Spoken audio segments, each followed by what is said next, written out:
कोलकाता के RG Kar medical hospital में 31 साल की रेजिडेंट डॉक्टर के रेप और मर्डर केस ने पूरे देश को हिलाकर रख दिया है। 14 अगस्त की रात को रिक्लेम द नाइट के प्रोटेस्ट देखने को मिले। हजारों औरतें और लोग सड़कों पर उतरे छोटे बड़े शहरों में जस्टिस की डिमांड करने के लिए। लेकिन इसी रात 40 के करीब गुंडे इस हॉस्पिटल में आकर प्रोटेस्टर्स पर हमला करने लग जाते हैं। प्रॉपर्टी को वैंडलाइज किया जाता है, पुलिस पर भी स्टोन पेल्टिंग करी जाती है और पुलिस को टीयर गैस का इस्तेमाल करना पड़ता है इन गुंडों को भगाने के लिए।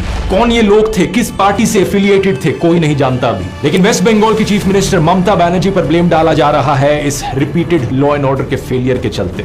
सबसे बड़ा सवाल यहाँ पर उठ रहा है, देश भर में औरतें आखिर सुरक्षित क्यों नहीं है। इस आउटरीच के बीच एक और ऐसी रेप और मर्डर की खबर आती है उत्तराखंड से, जहां पर एक नर्स अपने घर लौट रही थी हॉस्पिटल से और उसकी हत्या कर दी गई। मुझे दुख इस बात का है कि आउटरीच सिर्फ हफ्ते 2 हफ्ते चलती है और फिर खत्म हो जाती है। औरतों के खिलाफ इस वायलेंस के पीछे की रूट कॉज को कोई एड्रेस ही नहीं करता। इस प्रॉब्लम को अगर हमें सॉल्व करना है तो 3 कारण है जिनकी बात हमें करते रहनी पड़ेगी। पहला, समाज का पेट्रियार्कल माइंडसेट। इंटरनेट पर चीप कंटेंट जो औरतों को ऑब्जेक्टिफाई करता है, रेप को ट्रिवियलाइज करता है, सेक्सुअल हैरेसमेंट को कैजुअली लेता है। एनिमल और कबीर सिंह जैसी फिल्में, मां बहन की गालियों को नॉर्मलाइज किया जाना, ये सारी ऐसी चीजें हैं जिससे माइंडसेट प्रोपोगेट होता है और औरतों के खिलाफ वायलेंस इनकरेज होता है। दूसरा, विक्टिम ब्लेमिंग। समाज में रेप के लिए हमेशा औरतों को ही जिम्मेदार ठहराया जाता है। लोग अजीबोगरीब बहाने मारते हैं कि औरत का रेप तो इसलिए हुआ क्योंकि वो बाहर गई थी, छोटी स्कर्ट्स पहने थी, औरतों को बाहर नहीं निकलना चाहिए, स्ट्रेंजर्स के साथ बात नहीं करनी चाहिए, सारा ब्लेम औरत पर ही डाल दो। इससे रेपिस्ट को लगता है कि उनकी तो कोई गलती ही नहीं थी। तीसरा, रेपिस्ट को पॉलिटिकल सपोर्ट मिलना। लोग बात तो करते हैं ऐसे इंसिडेंट्स के बाद कि रेपिस्ट को फांसी चढ़ा देना चाहिए,